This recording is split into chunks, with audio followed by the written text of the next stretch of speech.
A lot of players would choose a 100 rated defender over a 98 rated defender because they think ratings are all that matter when it comes to defending in eFootball, but this is wrong. Ratings are only but a tiny piece of what you should be focused on when it comes to defending in eFootball. That's why in this video I'd be sharing with you 5 actionable tips that would help you defend like a pro in eFootball. I added a bonus tip at the end which is super important for you to know, so make sure to watch to the end to know this bonus tip. Without wasting time, let's start. Tip number 1, maintaining your backline. This is super important and crucial to remember whenever you're playing any online match.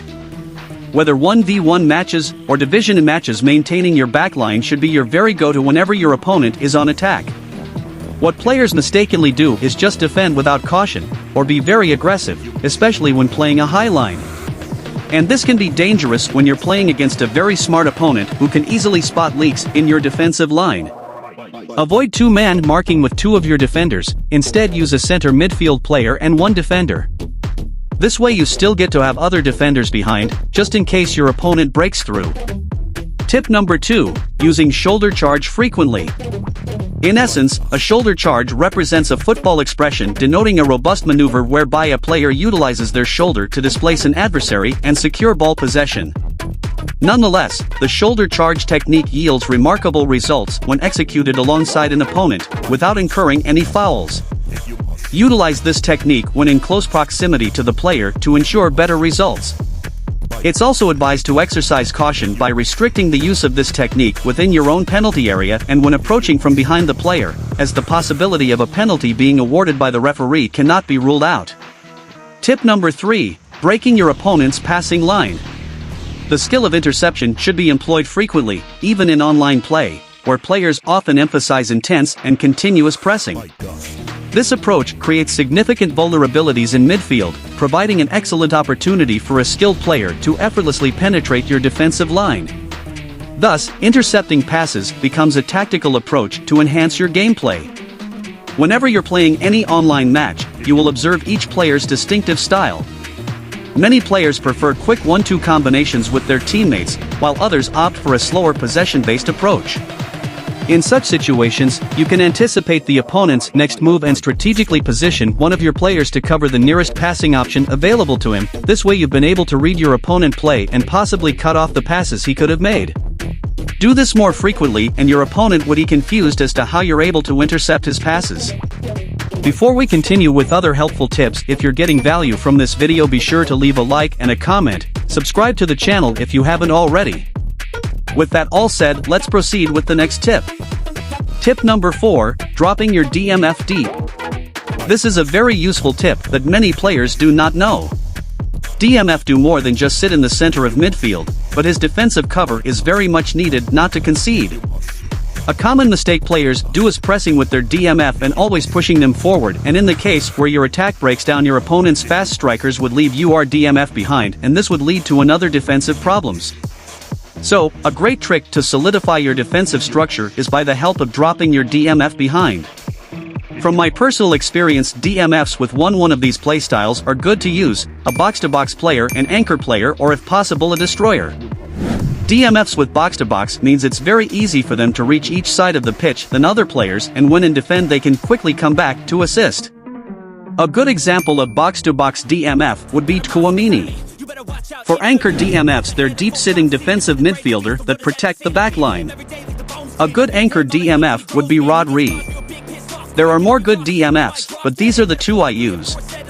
Tip number 5, matchups can help win 1v1s when defending. Unbelievably, most players still see matchup as not important when defending and prefer to use dash and press.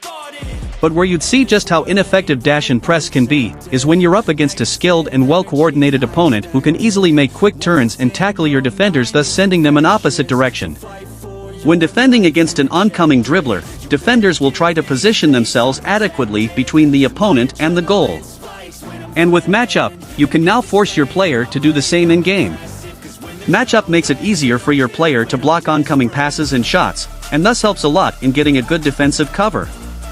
It positions your player well, and with great defensive awareness, it will help in blocking shots and crosses, and the positioning of your defender will be more adaptable and allows you to focus on other areas of defense.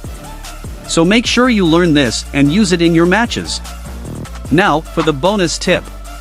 This is where I talked about at the beginning of the video that using overrated defender doesn't always equal an impenetrated defensive line. This is because there's something you need to focus on more than just rating, and that's players' playstyle. I would not go into details what these playstyle mean because there are many, but if you would want me to make a separate video on players' playstyle, drop a comment below and I'd make the video. Now it doesn't matter if you're playing possession game or quick counter or any other playstyle, what I'm about to share would work for you. For your center backs, you should have at least one player with playstyle of the destroyer. These kind of players are vicious tacklers and would keep your opposition strikers at bay. They mostly stay behind and would rarely move out of position like other CBs. If possible, have both center backs as destroyers to have a tighter defense. Next, avoid playing this kind of combination for center backs. 2 build-up defenders, 2 extra front man defenders. Reason being, build-up players and extra front man defenders would always want to push forward when you're in attack, and this can be dangerous when your opponent counters you. Rather, you can play 1 build-up or extra front man with 1 destroyer, so this way you'd have someone back. Players with destroyer playstyle include Romero, Rudiger. These are just a few very good ones with this playstyle, there are more. For build-up players you can choose to play De Ligt, Marquinhos, Min-jae Kim, just to name a few. Then for your left and right back, players who are full-back finisher, offensive wingback or even cross specialist are good to play. It is also important to pick players with good speed so that they can be fast when after pacey opponents. And that's it for this video, guys. Note that everything I shared with you would not be effective if don't actually practice them. So make sure to play online matches and even high difficulty matches against AI so as to perfect these skills and become better at defending. If you found this video helpful, please leave a like and a comment as it helps support. Subscribe to the channel for more eFootball content every week. And let me know in the comments the tutorial you'd love to see next.